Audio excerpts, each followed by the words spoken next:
Welcome everyone to Brain Foreplay, where you get your checkup from the neck up on Mental Mondays. I'm Dr. Rickperea, PhD in psychology, and we come at you every Monday, give you a nugget, give you a piece of information that helps you adapt to this crazy world we live in, psychologically, emotionally, and physiologically. And today I want to talk to you about an assessment that really doesn't make logical sense, but we've been using for years.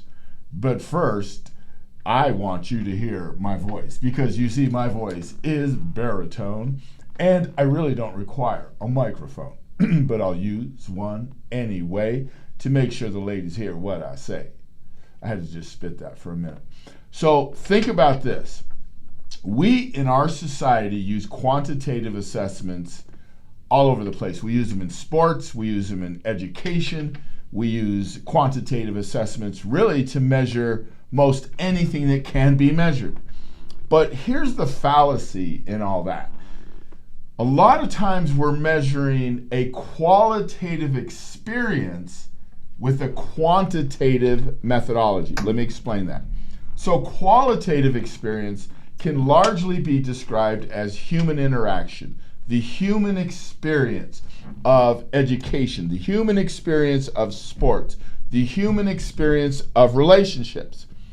Qualitative, right? Quantitative assessments measure something with numbers, statistics. And for a lot of years, a couple centuries now, we've been measuring things quantitatively to give us a value of what people do. But the fallacy in that is this. Let me give you an example.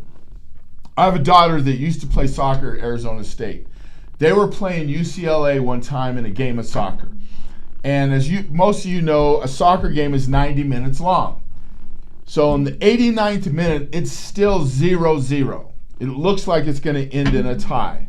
Talking about an assessment, quantitative.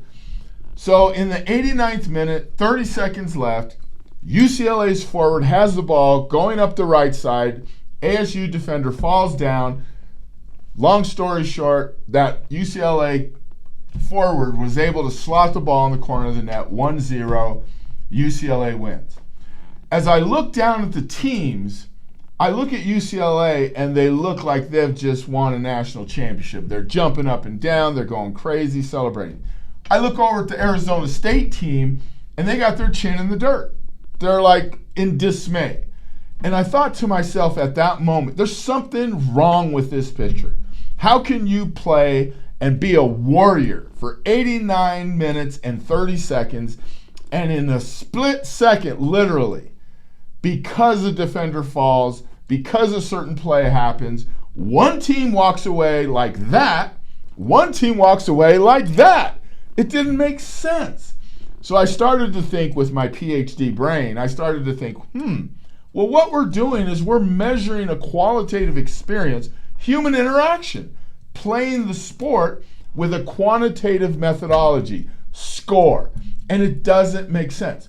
Some of you also know that in soccer, they play what's called friendlies, and a friendly means they don't keep score. Now, they may still do it in their brain, but on the scoreboard, they don't keep score.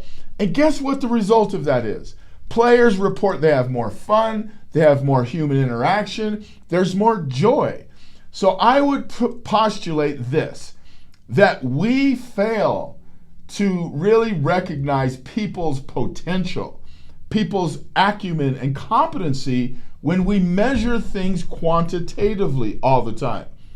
I think what we need to do in education, what we need to do in families, what we need to do in teams is measure people qualitatively. Don't keep score. Let me give you an example. Did you know that test scores at, let's say, in 11th grade in a high school, test scores, grades, do not positively correlate with learning? I repeat, grades do not positively correlate with learning. In other words, you can get a C in a class and learn a ton.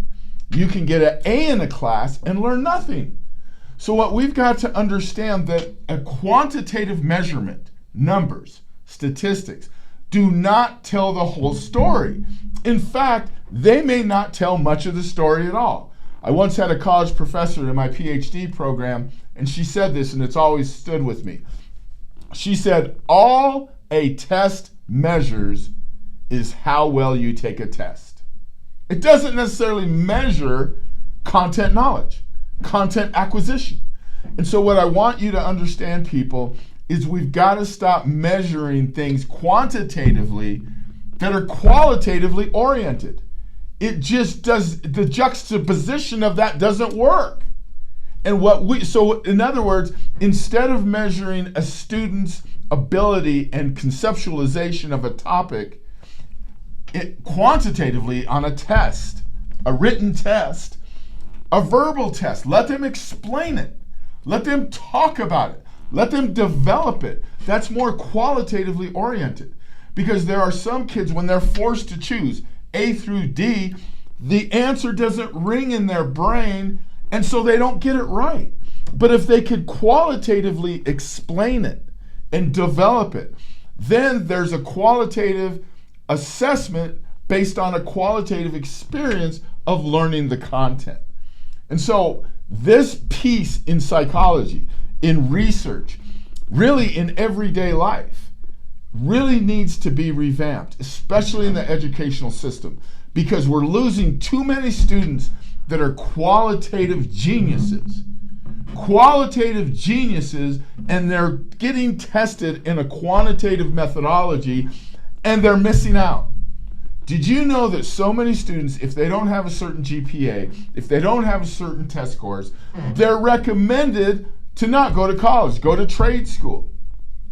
I think that's a tragedy, because a lot of those qualitative kids, if you will, are the ones that we need to develop our companies, to really create and cultivate ideas in the business world, in the educational systems, in relationships. You know, in my field, in human behavior, we're getting more and more creative with music. We're getting more and more creative with animals. We're getting more and more creative at the way we deliver therapy, the way we deliver coaching, the way we deliver help. And it's way overdue. So I'll repeat, in summary, we in the United States, really all over the world, but I'll just focus on the US, we use quantitative measurements, numbers, statistics, to measure qualitative experience, the human experience. And there's a huge fallacy in that. There's a huge gap. We're not capturing the whole competency and acumen of people, especially our adolescents, people. Adolescence is 10 and a half to 24 and a half. Those kids that don't score well quantitatively, but our qualitative geniuses, we've got to catch them. We've got to catch them, cultivate them, develop them, and nurture them.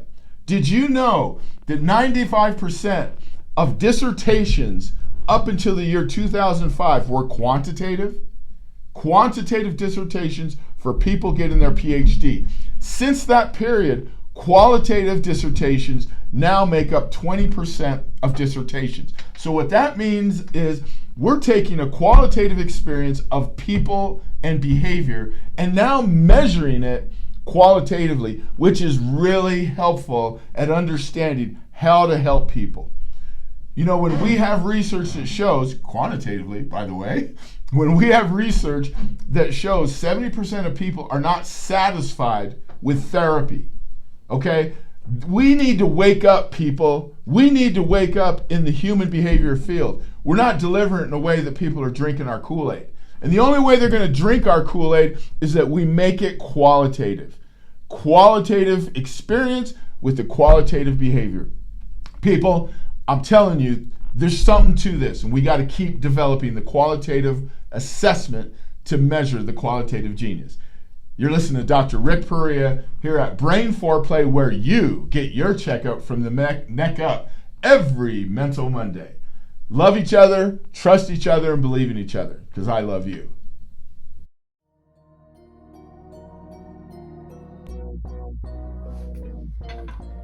Don't forget to join us next week. Same place, same time. Welcome to everyone get to your Brain Foreplay, checkup where from you the get neck your up, checkup fortified from by the neck foreplay. up on That's Mental Mondays. Brain I'm Foreplay. Dr. Rick, And please remember to subscribe to this channel wherever you get your We come at you every podcasts. Monday, give you a nugget, give you a piece of information that helps you adapt to this crazy world we live in, psychologically, emotionally, and physiologically.